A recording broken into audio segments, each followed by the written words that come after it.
الحمد لله نحمده ونستعينه ونستغفره ونؤمن به ونتوكل عليه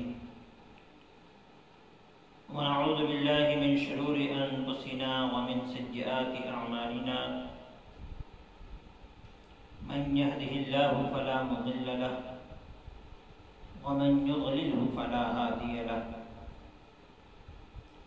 ونشهد أن لا إله إلا الله وحده لا شريك له ونشهد أن سيدنا ومولانا محمدا عبده ورسوله أما بعد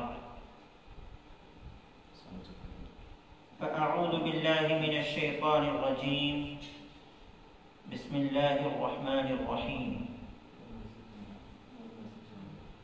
والتين والزيتون وطور سينين وهذا البلد الأمين لقد خلقنا الإنسان في أحسن تقويم ثم رددناه أسفل سافلين إلا الذين آمنوا وعملوا الصالحات فلهم أجر غير ممنون فما يكذبك بعد بالدين أليس الله بأحكم الحاكمين آمنت بالله صدق الله مولانا العظيم وصدق رسوله النبي الأمين المتين الكريم ونحن على ذلك لمن الشاهدين والشاكرين والحمد لله رب العالمين. معزز ناظرین، السلام علیکم ورحمۃ اللہ وبرکاتہ۔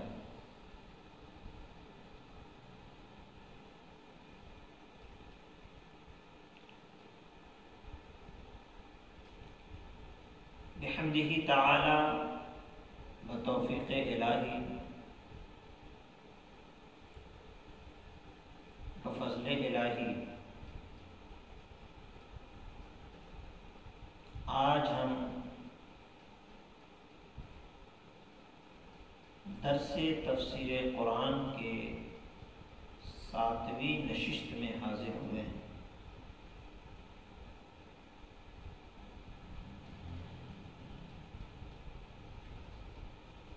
اور آج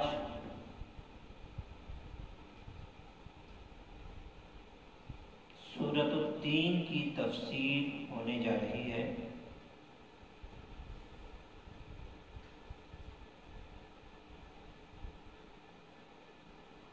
قبل اس کے کہ کچھ کہا اور سنا جائے،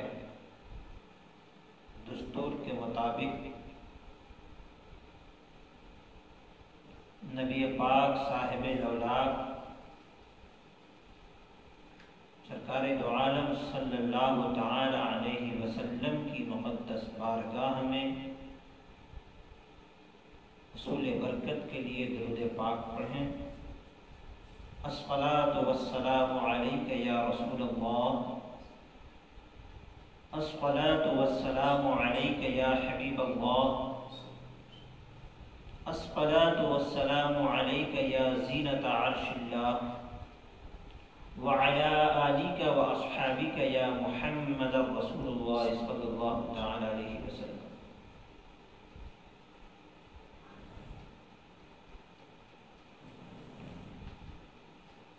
معزز ناظرین، یہ لگاتار فیس بک لائیو کے ذریعے سے آپ تک پروگرام پہنچایا جا رہا ہے۔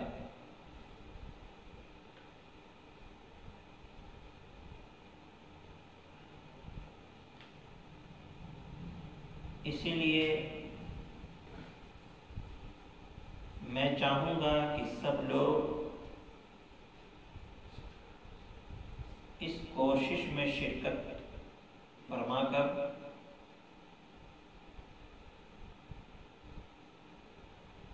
اس طور پر کہ اس کو اور دوسروں تک پہنچانے کی کوشش کریں،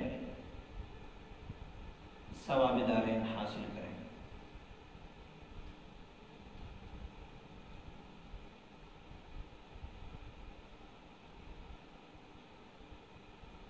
یہ جو میں نے سورۃ التین کی تلاوت کی ہے،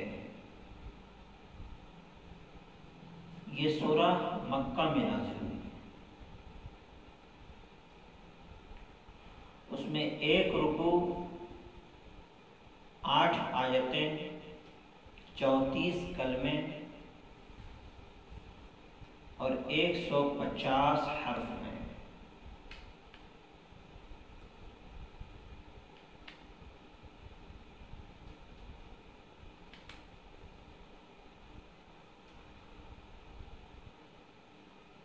اب اس صورت میں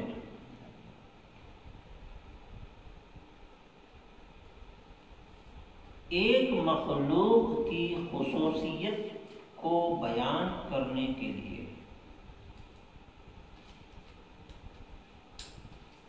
اور اس کے برے اور اچھے نتائج کو بیان کرنے کے لیے رب تبارک و تعالی نے اس سورت کی شروعات قسم سے کی ہے۔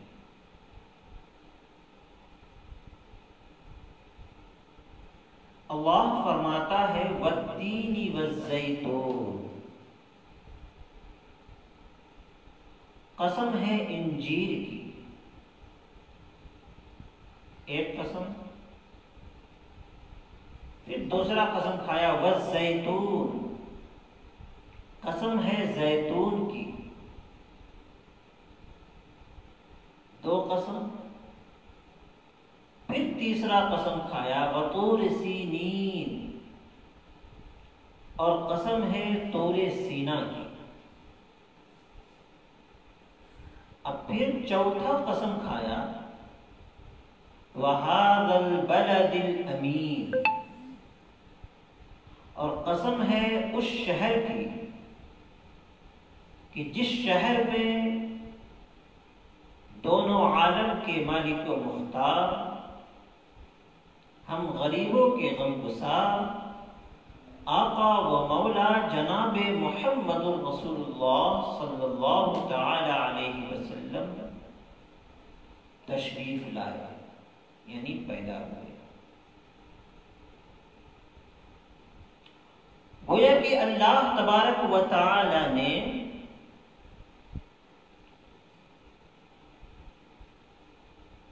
چار قسمیں کھائی ہیں اس آیت میں، اور 4 قسموں کو کھانے کے بعد اللہ فرماتا ہے لقد خلقنا الانسان فی احسن تقویم، یقیناً ہم نے انسان کو بہترین سانچے میں پیدا کیا، بہترین انداز میں پیدا کیا، بہترین شکل و صورت میں پیدا کیا، بہترین خصوصیات کے ساتھ پیدا کیا، بہترین کوالٹیز رکھی ہم نے انسان میں، بہترین خوبیاں رکھی ہم نے انسان میں۔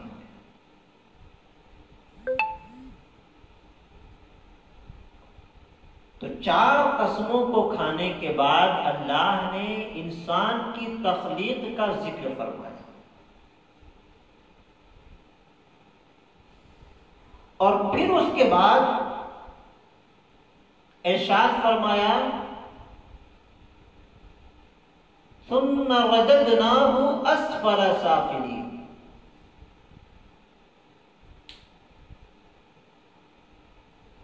پھر ہم نے انہیں لوٹا دیا نچلے طبقوں میں،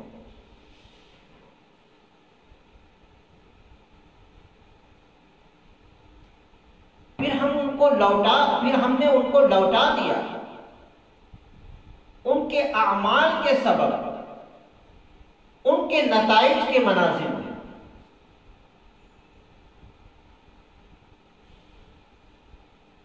انسان کو ہم نے بہترین ساخت میں پیدا کیا، بہترین کوالٹیز کے ساتھ ہم نے پیدا کیا، بہترین خوبیوں کے ساتھ پیدا کیا، تو انسان کو چاہیے کہ وہ تمام تخلیق کا معائنہ کرے، تمام تخلیق کو دیکھے۔ اللہ نے انسان کو اشرف المخلوقات پیدا فرمایا، یعنی تمام مخلوقوں میں سب سے افضل مخلوق کہا جاتا ہے انسان۔ تو انسان کو یہ چاہیے کہ اپنی تخلیق پر غور کرے، اپنی خوبصورتی پر غور کرے، اپنی عقل و فراست پر غور کرے، اپنی کوالٹیز پر غور کرے، اور غور کرنے کے بعد خدا کی بارگاہ میں شکر بجا لائے، اس کی بارگاہ میں سجدہ سر بسجود ہو جائے، سر نیاز خم کر دے، اس کی کبریائی بیان کرے، اس کی بڑائی بیان کرے، اس کی خوبیوں کو بیان کرے، اس کی حمد و ثنا کرے، اس کا ذکر زبان پر ہمیشہ رکھے، اور اللہ اکبر، سبحان ربی الاعلی اور سبحان ربی العظیم سے اپنی زبان کو ہمیشہ تر رکھے۔ باوجود اس کے کہ کچھ بعض انسان ان میں ایسے ہوئے جو اللہ کی نافرمانی کرنے لگے، اللہ کی تخلیق کا مذاق بنانے لگے،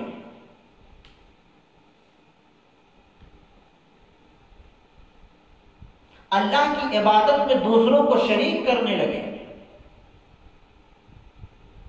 جو صفات اللہ کے لیے ہے وہی صفات من نوع وہ دوسروں کے لیے ماننے لگے۔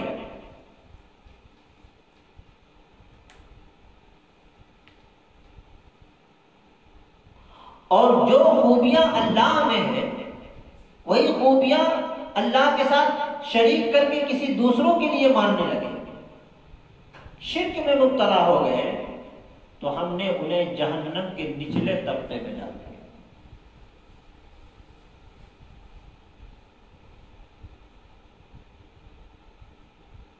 یہ ہم پوری صورت کا پہلے ہم خلاصہ آپ کو بیان کر رہے ہیں، ہم نے ان کو جہنم کے نچلے طبقے میں ڈال دیا،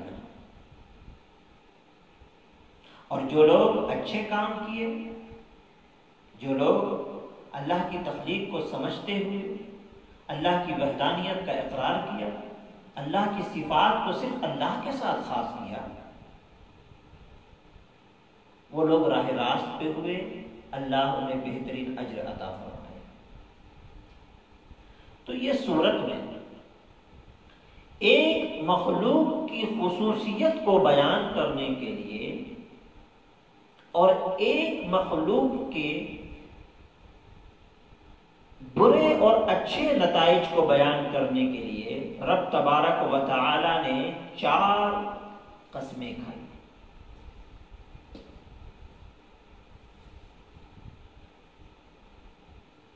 تفسیر قرطبی میں کہا گیا ہے فیہ 3 مسائل، اس میں 3 مسئلے۔ الاولى قوله تعالی والتین والزیتون، اللہ تبارک و تعالی کا یہ قول والتین والزیتون، قال ابن عباس والحسن ومجاہد وعکرمہ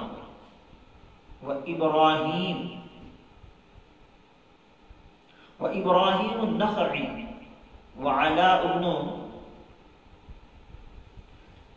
أبي رباح وجابر بن زيد ومقاتل والكلبي وتينكم الذي تأكلون وزيتونكم الذي يعتصرون منه الزيت، قال الله تبارك وتعالى وشجرة تخرج من طول سيناء تنبت بالدهن وصبغ للآكلين۔ اللہ رب العزت نے اپنے کلام میں جو یہ ارشاد فرمایا والتین والزیتون، تو ابن عباس رضی اللہ تعالی عنہ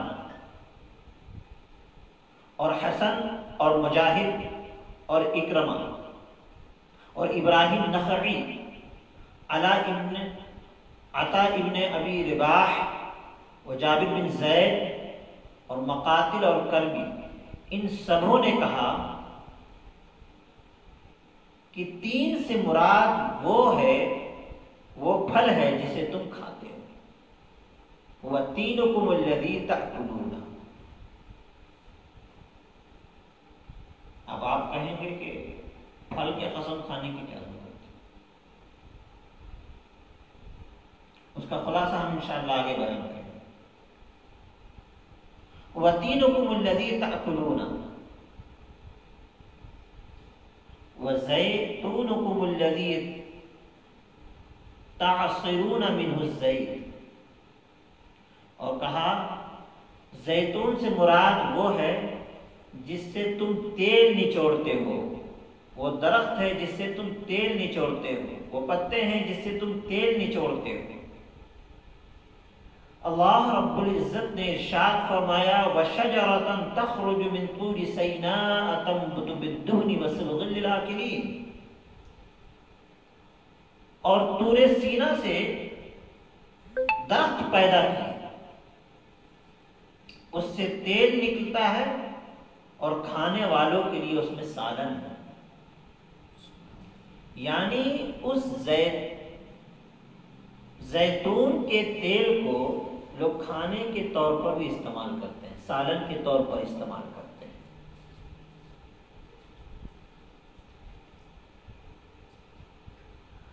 اب آپ کہیں گے کہ اللہ نے ایک پھل کا قسم کیوں کھایا؟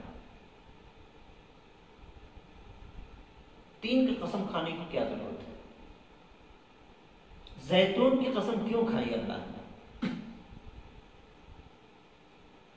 اس کو اس حدیث سے بھی سمجھا جا سکتا ہے۔ حضرت ابو ذر غفاری رضی اللہ تعالی عنہ نے فرمایا اہدی للنبی صلی اللہ علیہ وسلم سلتی، آقا کریم صلی اللہ تعالی علیہ وسلم کی بارگاہ میں انجیر کی ایک ٹکڑی پیش کی گئی ہدیۃً،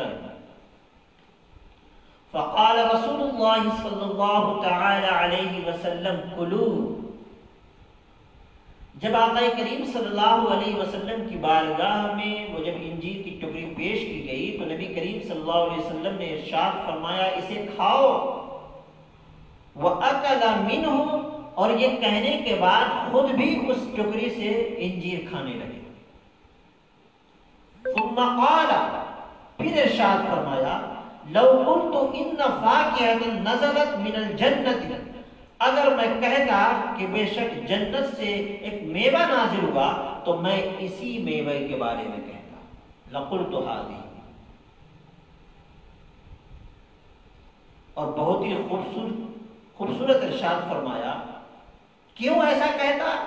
لأن فاکہۃ جنہ بلا عجب، کیونکہ جنت کے میوے میں گٹھلی نہیں ہوتی اور انجیر میں گٹھلی نہیں ہوتی۔ اب اس کی وجہ بیان کر رہے ہیں اللہ کے رسول صلی اللہ علیہ وسلم کہ اس کو کیوں کھاؤ، اس کے فوائد کیا ہیں۔ آقا کریم صلی اللہ علیہ وسلم نے ارشاد فرمایا فَكُلُوهَا، اسے کھاؤ، لِأَنَّهَا تَقْطَعُ الْبَوَاسِيرَ، کیونکہ وہ بواسیر کو ختم کر دیتا ہے، وَتَدْفَعُ مِنَ النَّقْرِ، اور جوڑوں کے درد میں نفع پہنچاتا ہے۔ تو اس سے یہ سب بات سمجھ میں آئی کہ قسم کھانے والے کی نظر میں جب کسی چیز کی اہمیت بہت زیادہ ہوتی ہے، اس میں خوبیاں بہت زیادہ ہوتی ہے، اس کے نزدیک اس کی اہمیت ہوتی ہے، تو وہ اس چیز کی قسم کھا کر کے سامنے والے کو احساس کراتا ہے۔ اللہ نے 3 کی قسم کھائی تو 3 میں خوبیاں ہیں، 3 میں کوالٹیز پائی جاتی ہیں۔ انسان کے بہت سارے فوائد اس پھل سے جڑے ہوئے ہیں، اسی لیے اللہ نے 3 کی قسم کھائی۔ اور بھی میں انشاءاللہ اس کو کلیئر کروں گا کہ اللہ نے 3 کی قسم کیوں کھائی۔ حضرت معاذ رضی اللہ تعالی عنہ سے روایت ہے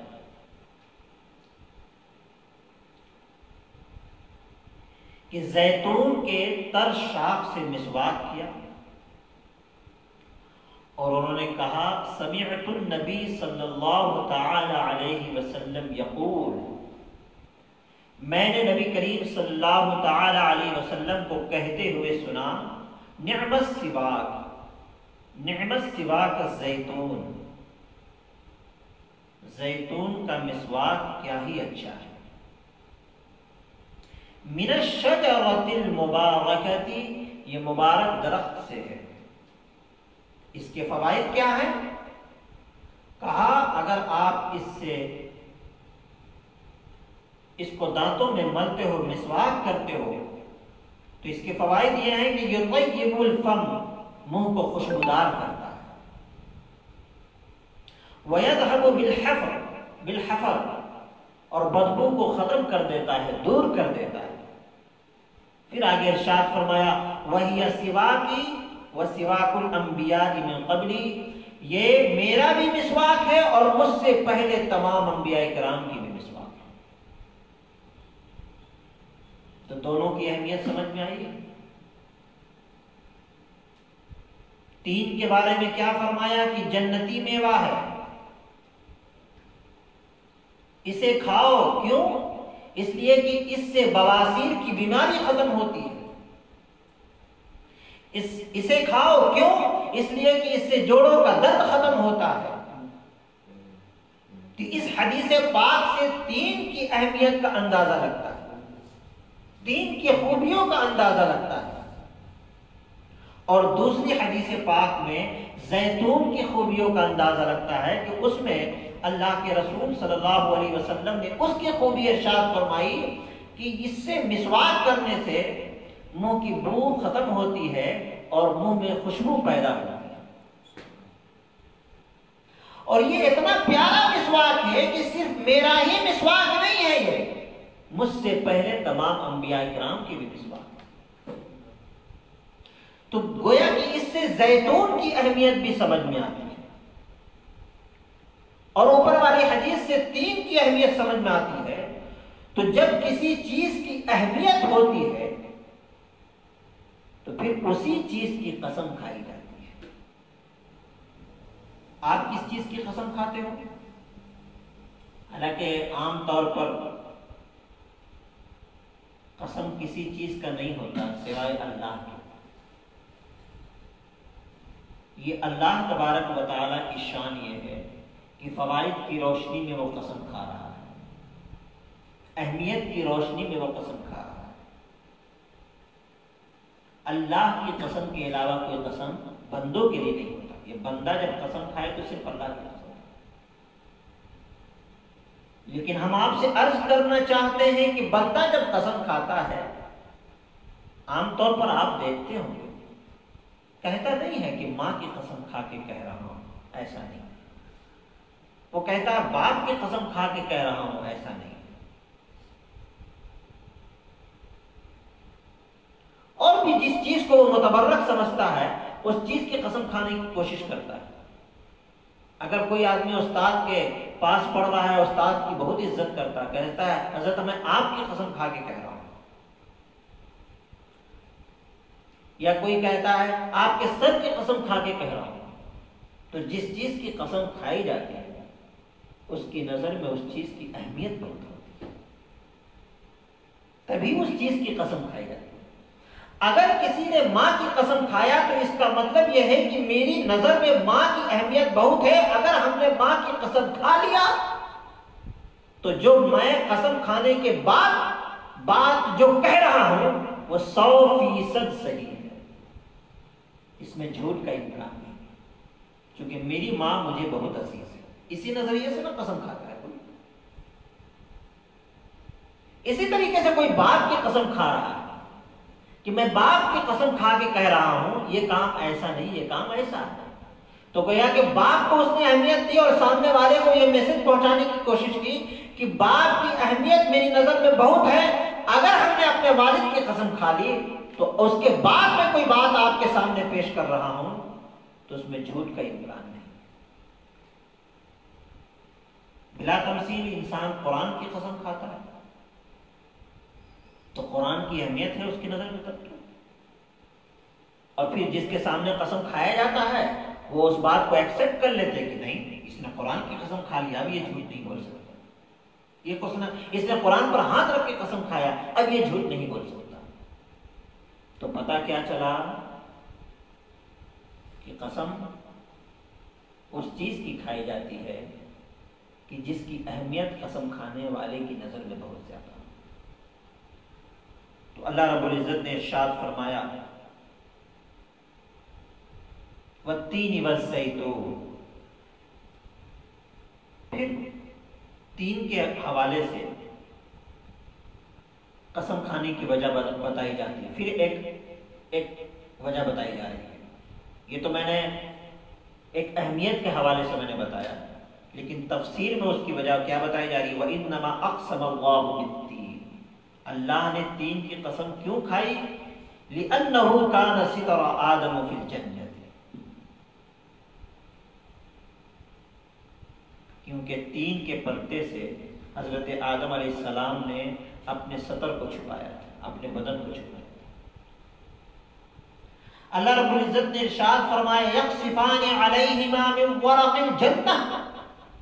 حضرت آدم و حوا علیہ السلام نے جنت کے پتوں سے ان دونوں نے اپنے بدن کو چھپایا. پھر اس کی تفسیر کرتے ہوئے تفسیر قرطبی میں لکھتا ہے وَكَانَ وَرَقَ التِّينِ. اور جنت کے پتوں سے مراد وہ تین کا پتا تھا. یعنی جس پتے سے اپنے بدن کو حضرت آدم علیہ السلام نے چھپایا، اس پتے کی اہمیت خدا کی نظر میں یہ ہے کہ اللہ تبارک و تعالی نے اس پتے کی قسم کھائی ہے. اندازہ لگائیے. ایک تو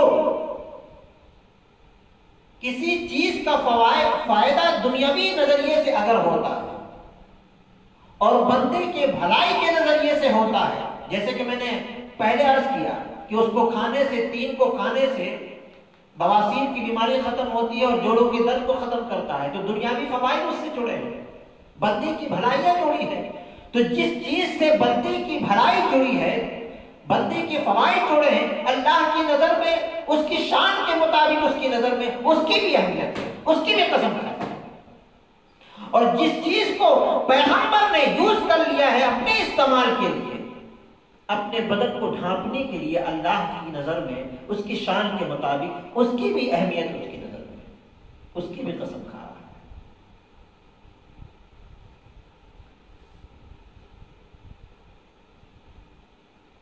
اور پھر زیتون کی قسم کیوں کھائے؟ وَأَقْسَمَ بِالزَّيْتُونِ لِأَنَّهُ. زیتون کی قسم اس لیے کھائی کہ حضرت ابراہیم علیہ السلام کی مثال اس سے بیان کی ہے. اللہ رب العزت نے ارشاد فرمایا یوقد من شجرۃ مبارکۃ زیتونہ. اور زیتون کے مبارک درخت سے چراغ جلایا جاتا ہے.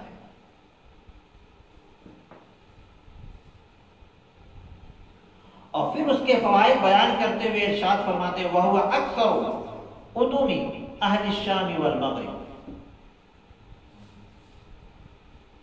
ملک شام اور مغرب کے لوگ کثرت سے زیادہ، کثرت کے ساتھ اس کو استعمال میں لاتے ہیں. کس کو؟ زیتون. يَصْطَبِغُونَ بِهِ وَيَسْتَعْمِلُونَ فِي طَبِيخِهِ. کھانے میں بطور سالن اس کو استعمال کیا جاتا ہے.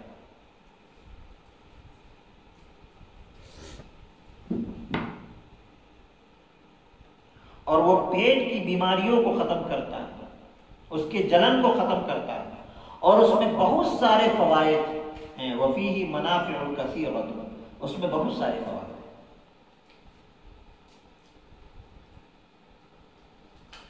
اب ایک اور روایت ملتی ہے، حضرت عبداللہ ابن عباس رضی اللہ تعالی عنہما نے فرمایا 3 سے مراد حضرت نوح علیہ السلام کی مسجد ہے جو جودی پر بنی ہوئی تھی، اور زیتون سے مراد مسجد بیت المقدس ہے۔ ضحاک نے کہا کہ 3 سے مراد مسجد حرام ہے، اور زیتون سے مراد مسجد اقصی ہے۔ ابن زید نے کہا کہ 3 مسجد دمشق ہے، اور زیتون مسجد بیت المقدس۔ قتادہ نے کہا کہ 3 دمشق کا پہاڑ ہے، اور زیتون بیت المقدس کا پہاڑ ہے۔ محمد بن کعب نے کہا 3 اصحاب کہف کی مسجد ہے، اور زیتون مسجد ایلیا ہے۔ کعب الاحباب اور اکرمہ نے کہا کہ 3 دمشق ہے اور زیتون بیت المقدس ہے۔ یہ تو مختلف فی روایت ہے،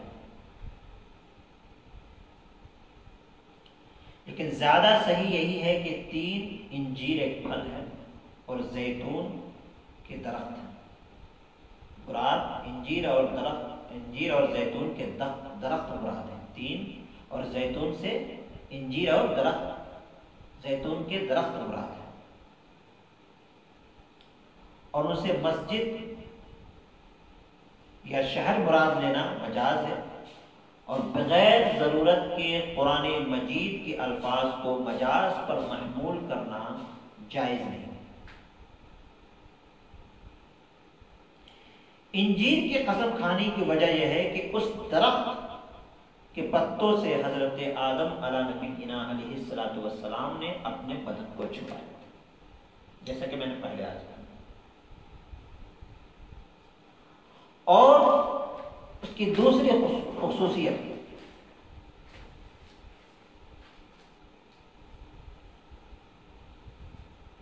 بطور سینین، دوسری آیت میں بطور سینین ہے، تو والتین والزیتون کی باتیں اب تک ہو رہی تھی۔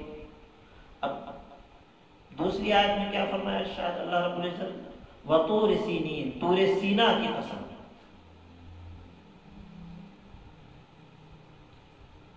اب سنین کے بارے میں مجاہد سے روایت ہے، انہوں نے کہا کہ سریانی زبان میں مبارک کو کہتے ہیں، اور حضرت اکرمہ اور ابن عباس نے کہا طور ایک پہاڑ کا نام ہے اور سنین کا مطلب خوبصورت۔ وقال قتادہ سنین هو المبارک الحسن، اور قتادہ نے کہا کہ سنین وہ ایک خوبصورت مبارک ہے۔ حضرت اکرمہ سے ایک روایت مروی ہے، انہوں نے کہا الجبل الذي نادى الله جل ثناؤه منه موسى علیہ السلام،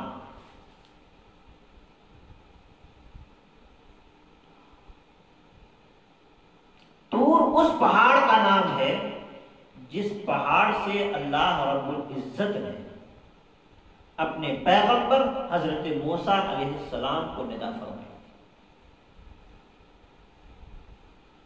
اب جیسے کہ 3 کو قسم کھانے کی وجہ بتائی گئی، زیتون کو قسم کھانے کی وجہ بتائی گئی، اب یہاں پہ طور سینا کی قسم کھانے کی وجہ یہ بتائی جاتی ہے کہ وَإِنَّمَا أَقْسَمَ بِهَذَا الْجَبَلِ لِأَنَّهُ بِالشَّامِ وَالْأَرْضِ الْمُقَدَّسَةِ۔ سبحان اللہ۔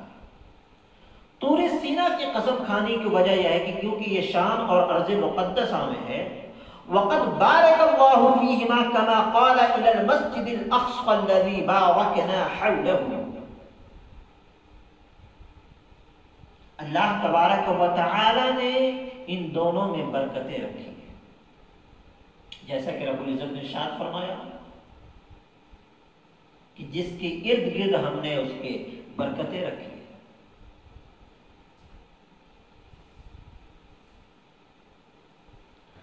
اب اگر دمشق مراد لیتے ہیں، بیت المقدس مراد لیتے ہیں، وبهذا احتج من قال انه اراد بالتين دمشق وبالزيتون بيت المقدس فاقسم الله بجبل دمشق لانه ماوى عيسى عليه السلام. اگر دمشق مراد لیتے ہیں تو اس کی وجہ یہ بھی بتائی جاتی ہے کہ اس کی قسم کھانے کی وجہ یہ ہے کہ وہ دمشق جس پر حضرت عیسیٰ علیہ السلام جلوہ افروز ہوں.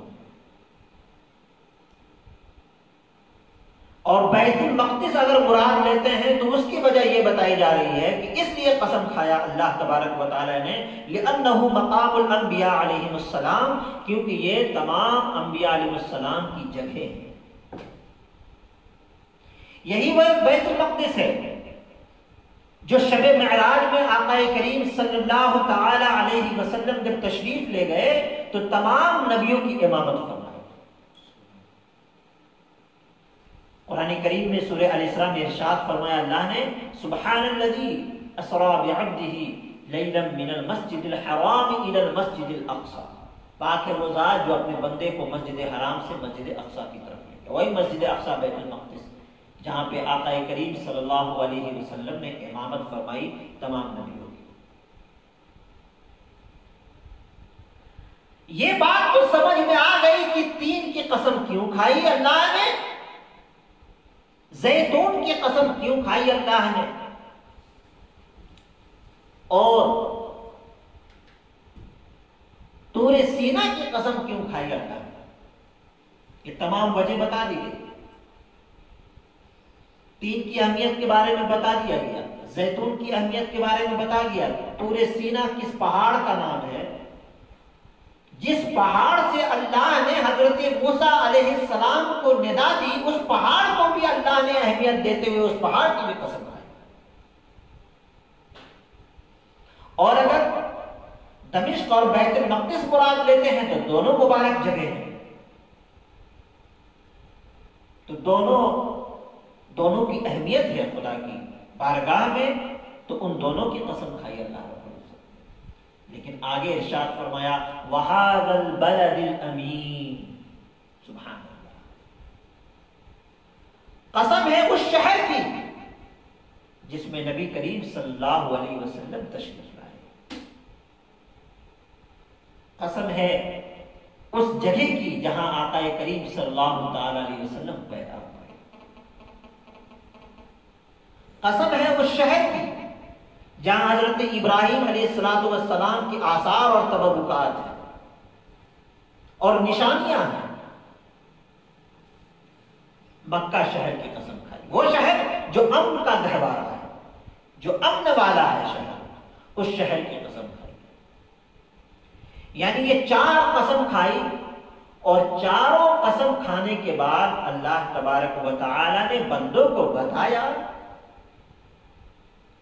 کہ ان چاروں چیز کی اہمیت میری بارگاہ میں بہت زیادہ ہے، اس لیے تم تین کو بھی فائدے کے لیے استعمال کرو، تین کو استعمال میں لاؤ. آقا کریم صلی اللہ علیہ وسلم کو بھی پسند ہو. زیتون کو استعمال میں لاؤ، یہ بھی بہت مبارک تیل ہے، اس میں چکناہٹ نہیں ہوتی. زیتون کے تیل، ہر تیل میں چکناہٹ ہوتی، اس تیل میں چکناہٹ نہیں ہوتی. اس کو استعمال میں لانا، اور صرف استعمال میں نہیں لانا ہے، اس کا احترام کرتے ہوئے اس کو استعمال میں لانا ہے. اور یہ جاننے کی کوشش کرنی ہے کہ یہ وہ پھل ہے جس پھل کی قسم اللہ نے کھائی ہے، یہ وہ شے ہے جس شے کی قسم اللہ نے کھائی ہے. اور پھر ساتھ میں اللہ رب العزت نے ارشاد فرمایا اس شہر کی قسم جس شہر میں نبی کریم صلی اللہ علیہ وسلم تشریف لائے، تو اس شہر کی بھی تعظیم اور توقیر بجا لانی ہے. جس شے کی قسم اللہ کھائے اس کا احترام ہمیں کرنی چاہیے، اور اس کی عزت و توقیر ہمیں کرنی چاہیے. اور یہ سب جانتے ہیں کیا ہے؟ یہ نسبت پیغمبران ہے، یہ سب نسبت پیغمبران ہے۔ اما جس شے کو نبی سے نسبت ہو جاتی ہے، جس چیز کو پیغمبر سے نسبت ہو جاتی ہے، آپ اسی سے اندازہ لگائیے کہ اللہ کی نظر میں وہ اتنی اہم ہو جاتی ہے کہ رب تبارک و تعالی ہر اس شے کی قسم کھاتا ہے۔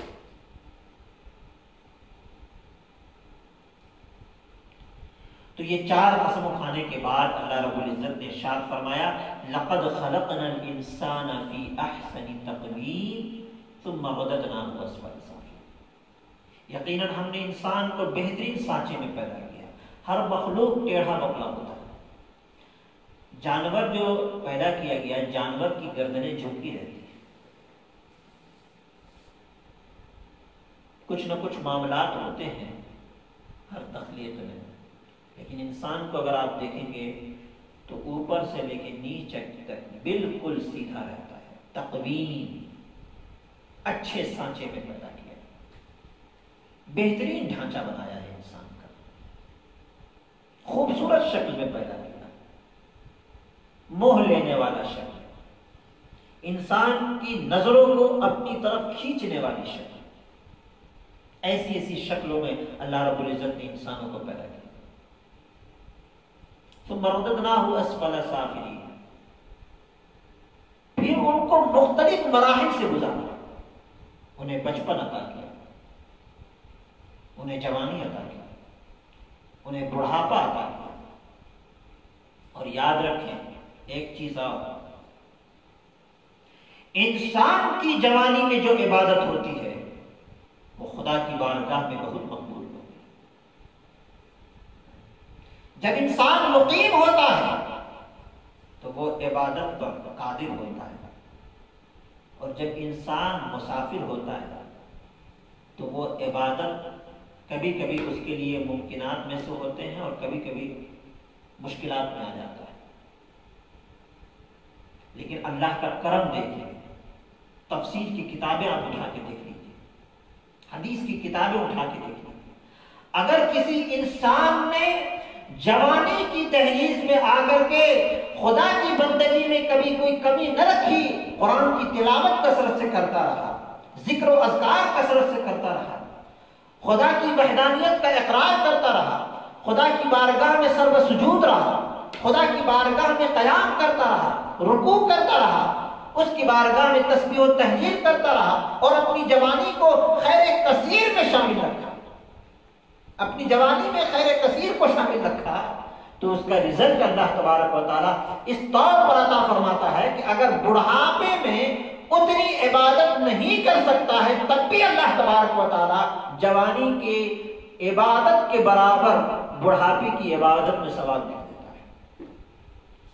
یہ بہت بڑی نعمت ہے اللہ کی۔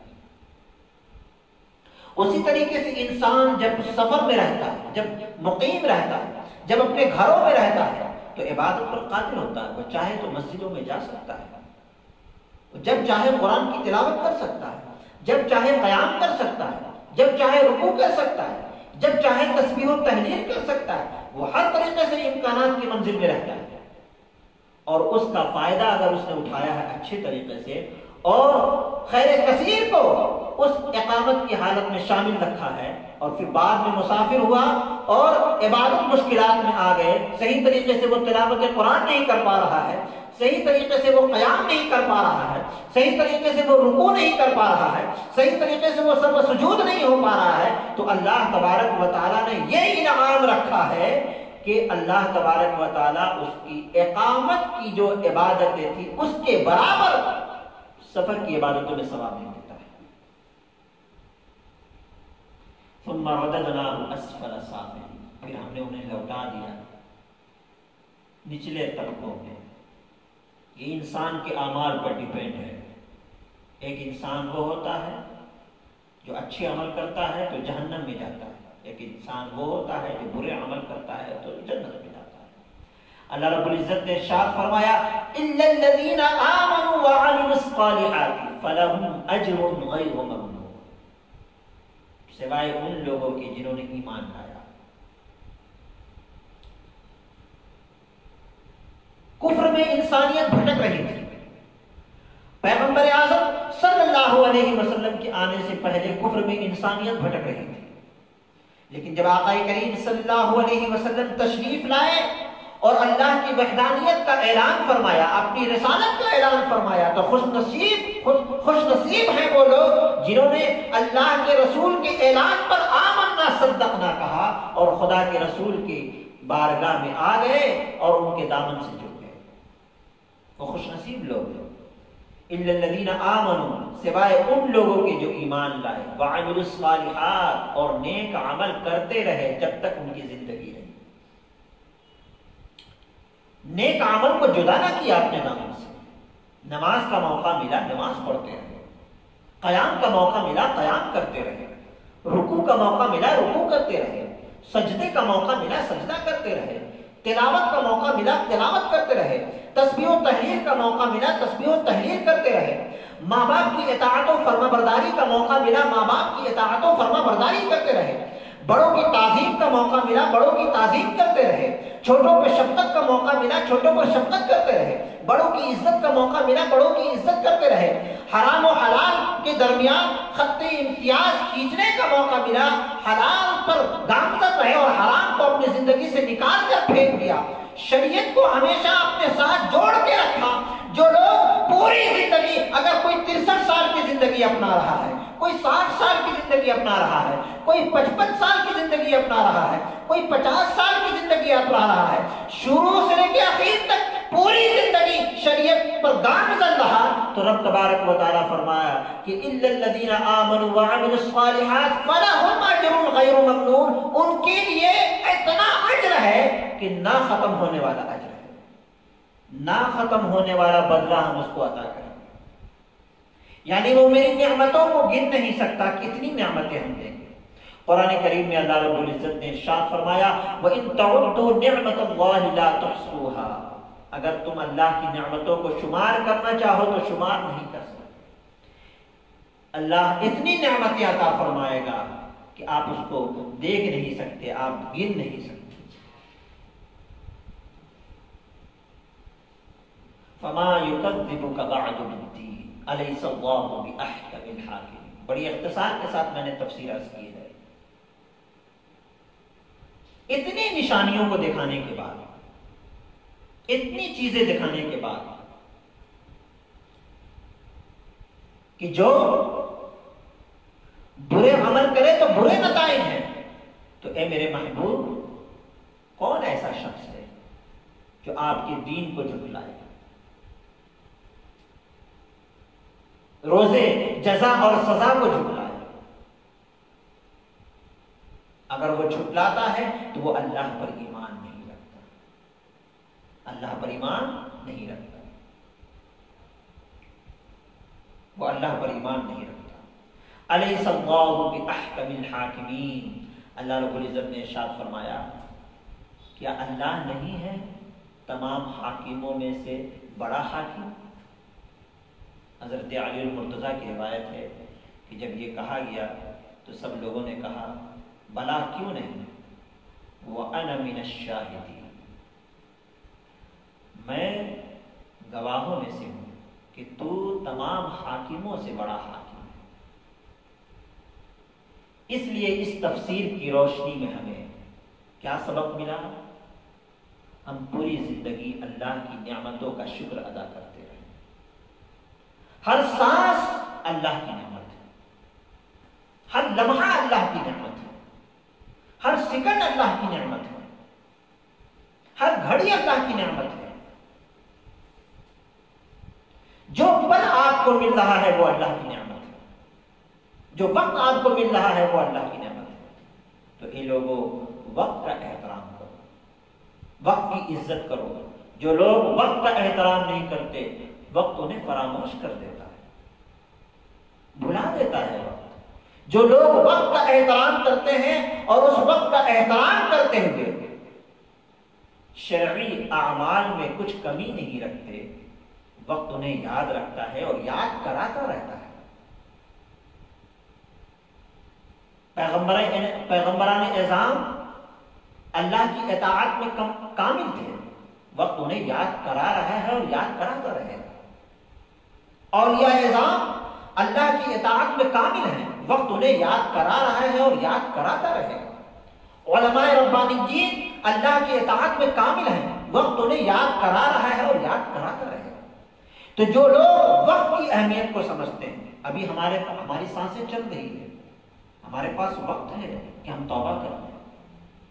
رمضان المبارک کا مقدس مہینہ چل رہا ہے، بیماری ایک وبا پھیلی ہے کرونا وائرس کی شکل میں، ہمیں نہیں معلوم کہ کب وہ بیماری ہمیں لگ جائے، ہمیں نہیں پتا کہ وہ کون سا لمحہ ہو کہ جس لمحے میں ہم دنیا سے رخصت ہو جائیں۔ بس جو لمحہ ہمیں مل رہا ہے وہ ہمیں اللہ اپنے فضل و کرم سے وقت دے رہا ہے، تو ہمیں چاہیے کہ ہم توبہ استغفار کریں، ہمیں چاہیے کہ اپنی زبان سے گریہ بیزاری کریں، اپنی زبان سے توبہ و استغفار کریں، خدا کی حمد و ثنائی کریں، اور زیادہ سے زیادہ اللہ کی بارگاہ میں شکر بجاتے رہیں۔ لئن شکرتم لازیدنکم ولئن کفرتم ان عذابی لشدید، اگر تم میرا شکر ادا کرو گے تو ہم تمہاری نعمتوں میں اضافہ کر دیں گے، اور اگر تم میری ناشکری کرو گے تو میرا عذاب بہت سخت ہے۔ تو اس لیے لوگوں، آج سورہ 3 کی تفسیر میں خلاصہ یہ نکلا کہ ہمیں نبی کی سنت کے روشنی میں انجیر پھل کا استعمال کرنا چاہیے، پیغمبر کی یاد کی روشنی میں زیتون کے تیل کا استعمال ہمیں کرنی چاہیے، اور اس شہر اور طور سینا کا احترام کرنی چاہیے کہ جس طور سینا سے اللہ تبارک و تعالیٰ نے اپنے پیغمبر کو آواز دی، اور جس شہر میں اللہ رب العزت نے اپنے سب سے چہیتے پیغمبر آقا کریم صلی اللہ تعالیٰ علیہ وسلم کو پیدا فرمایا، ہمیں اس شہر کا احترام کرنی چاہیے۔ اور تیسری بہت اہم بات کہ اللہ نے ہمیں اشرف المخلوقات پیدا فرمایا، ہمیں اپنے ساخت پر غور کرنی چاہیے، اپنی تخلیق پر غور کرنا چاہیے، اور جب ہم اپنی تخلیق پر غور کرنا شروع کر دیں گے اور اللہ کی تمام تخلیق پر غور کریں گے تو ہم انشاءاللہ عز و جل زیادہ سے زیادہ شکر ادا کرنے والے ہوں گے خدا کی بارگاہ میں، اس لیے کہ اللہ نے ہمیں ایسی ہی پیدا کی ہے کہ جو کوالٹیز، جو خوبیاں اور مخلوق کے اندر نہیں۔ رب العزت کی بارگاہ میں دعا ہے کہ مولا کریم ہم سب کو کہنے اور سننے سے زیادہ عمل کرنے کی توفیق عطا فرمائے۔ یہ بورڈ میں ہم نے لکھے ہیں، اس کا لفظ معنی ہم آپ کو بتا دیتے ہیں۔ یہ والتین کا لفظ ہے، قسم ہے انجیل کی، یہ لفظی معنی ہے، والزیتون اور زیتون کی، یعنی قسم ہے انجیر اور زیتون کی، وطور سینین، وطور کا مطلب طور ایک پہاڑ کا نام ہے نا، سنین، سنین اس پہاڑ کا نام ہے نا، تو طور سنین اور طور سینا کی قسم۔ وا کے مطلب اور ہوتا ہے، ہاذا کا مطلب اس بھی ہوتا ہے، اس بھی ہوتا ہے، سیاق و سباق کے حساب سے ہم ترجمہ کریں گے تو وہذا البلد، البلد مطلب شہر ہوتا ہے، الامین مطلب امن والا، اور اس شہر کی قسم یعنی مکہ کی قسم۔ لقد خلقنا، لقد کا مطلب اصل میں دو معنی بھی ہو سکتا ہے، ایک معنی ہے بھی ہوتا ہے فی الماضی میں جب داخل ہوتا ہے، ایک معنی البتہ ہوتا ہے، ایک معنی یقیناً ہوتا ہے۔